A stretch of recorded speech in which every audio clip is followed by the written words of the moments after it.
Spoilers ahead. Watch out, and take care. The movie is set in 1957, at the height of the Cold War, when the United States and the Soviet Union both used spies against each other for fear of their respective nuclear weapons. A man named Rudolf Abel is painting a self-portrait. Soon, he receives a phone call. He does not say a word but only listens. Rudolf leaves his apartment and wanders around the city, unaware that a man, Agent Blasco, is following him. Officer Gamber joins Blasco to follow Rudolf into the subway station. They lose sight of Rudolf, and get into a car to continue looking for him. Later, they spot Rudolf in a park, sitting on a bench, painting. The agent tells the driver to stop, and the action shifts to Rudolf. He prepares to go home, and finds a coin under the bench. He returns to his apartment and opens the coin with a razor, discovering a piece of paper inside. While he analyzes the piece of paper, Blasco and Gamber, accompanied by other FBI agents, raid Rudolf's residence, and claim that he is suspected of espionage. The agents begin searching his apartment for clues, while Rudolf takes the piece of paper and smears it with paint. Next, we meet attorney James B. Donovan in his office, where he is discussing a client with a colleague. Later, he is summoned to the office of his partner, Thomas Waters, to discuss the case of Rudolf, who is apparently a Soviet spy. Donovan is given the report on Rudolf's case, and is well aware of the consequences of defending a suspected spy. Nevertheless, his superiors tell him that they must execute an honest trial, although it is obvious that Rudolf will not succeed. Donovan is afraid that this case will ruin his reputation, but he cannot say no. Later, Donovan talks to his aide, Forrester, who he asks to give him a hand with the case. Forrester says he has a date tonight, but Donovan makes him understand that he has no choice. That evening, Donovan has dinner with his wife Mary and his 3 children, Carol, Roger and Peggy. Carol is angry that her date has dumped her. His wife does not like the idea of Donovan defending a suspected Soviet spy, but he asserts that everyone is entitled to a fair trial. Shortly thereafter, Forrester shows up with the case material. Next, Donovan visits Rudolf in prison, who admits no crime, and refuses to cooperate fully with the US government. Donovan tries to gather as much information as possible from him, and wants to provide the best possible defense, despite knowing that it is a lost cause. He questions Rudolf not only about his actions, but also those of the American agents who arrested him. The lawyer also takes the initiative to be honest with the man and earn his trust. Elsewhere, pilot named Francis Gary Powers is conducting a lie detector test in a motel room. He is asked if he has any relationship with the Soviet Union, and he says no. Later, he and a group of other pilots are led to a room, where their mission is explained. They will become CIA spies, and detect any nuclear activity in the Soviet Union. Meanwhile, Donovan requests a continuance from the judge presiding over the case, to ensure Abel receives a fair trial. This is of course objected to, because the judge and everyone else already know that he is a Soviet spy. Donovan is pursued by CIA agent Hoffman after this encounter. Hoffman tries to get him to tell what Rudolf is revealing for the good of the country, but he refuses to talk. He chooses to respect his client's confidentiality.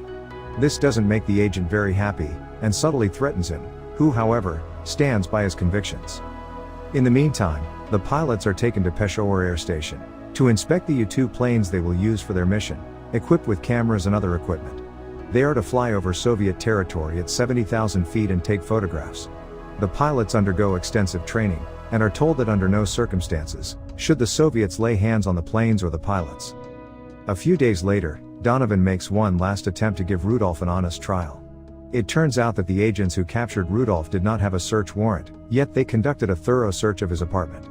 Because of the lack of a warrant, all the evidence collected should have been inadmissible in court, yet the judge decides to admit it. Rudolf's trial begins, and no one is on his side. No one believes that Donovan can get Abel acquitted, as everyone in court believes he deserves the death penalty for his alleged crimes. Meanwhile, Donovan's son's class watches a video about the risks of nuclear war, and the procedures to follow in case of disaster. Later, the son creates his own hide and seek post at home about his father.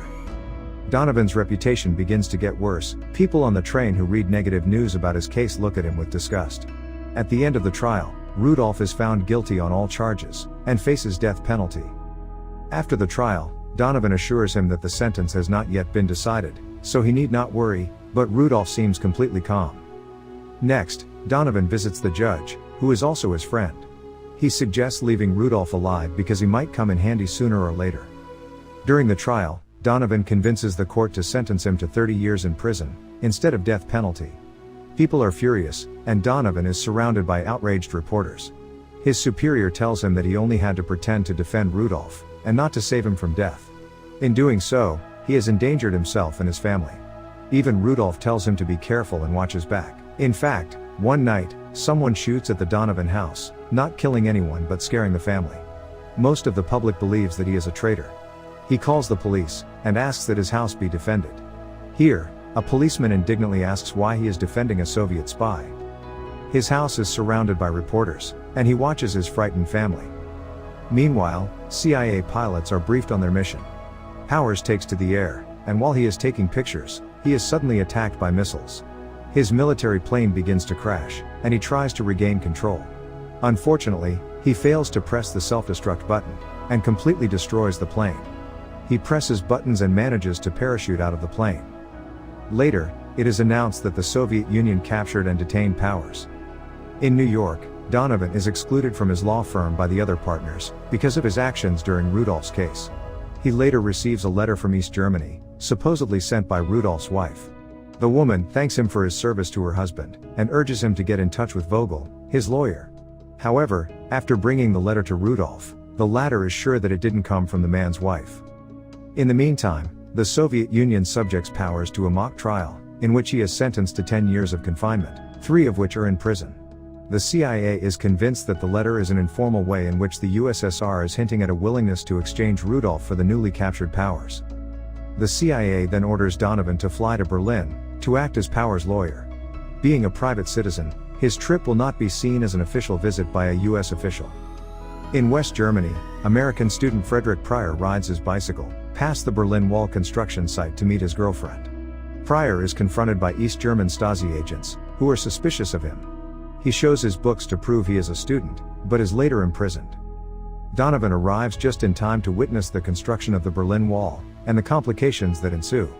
In the car, he learns about Pryor, and feels that he should retrieve him as well, since he is an American citizen. However, the CIA only wants to get Powers back, but Donovan still intends to negotiate. He is forced to stay in a cold, dilapidated motel room while in East Germany. Since he is an American citizen and not a US official, he manages to cross East Berlin with minimal problems, although he loses his coat along the way, to a gang of youths. He goes to meet Wolfgang Vogel, a German lawyer who can help him reach a settlement. Before meeting Vogel, he meets 3 people pretending to be Rudolph's family. However, he realizes the lie and is terrified by this scene.